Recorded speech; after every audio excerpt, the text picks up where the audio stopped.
Those are, I'll call them East Coast liberal elites that have not spent time with law enforcement like I have. Senator Steve Daines is not mincing words, talking explicitly about why drug trafficking from the southern border is Montana's problem. They'll tell you it's Mexican meth, it's Mexican fentanyl, it's Mexican heroin that's coming across the southern border right into our state. Daines took questions in his first sit-down interview in months about several issues, making it clear recent comments concerning Montana's homegrown meth labs he made while touring the southern border were misrepresented. I was just speaking with one of our sheriffs just yesterday, and he said, "Steve, what you said was the truth." In the days of the meth labs, 20 years ago, you talk to our drug enforcement professionals, they'll tell you the purity rates are around like 30%.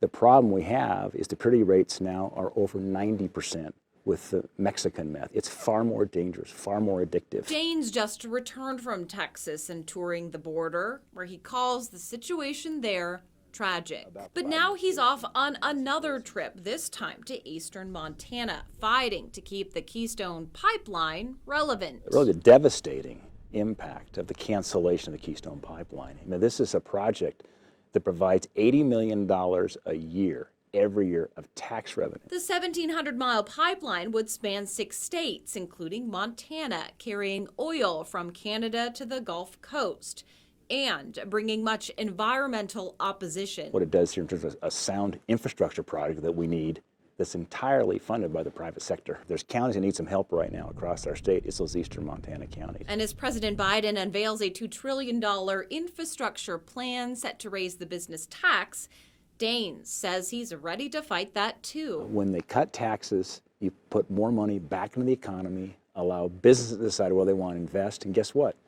They create more jobs, wages goes up, we win.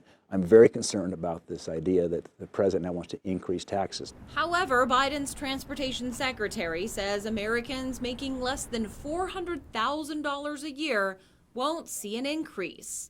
Still, Daines cautions the plan, saying it will incentivize jobs to move overseas. In Billings, Andrea Lutz, MTN News.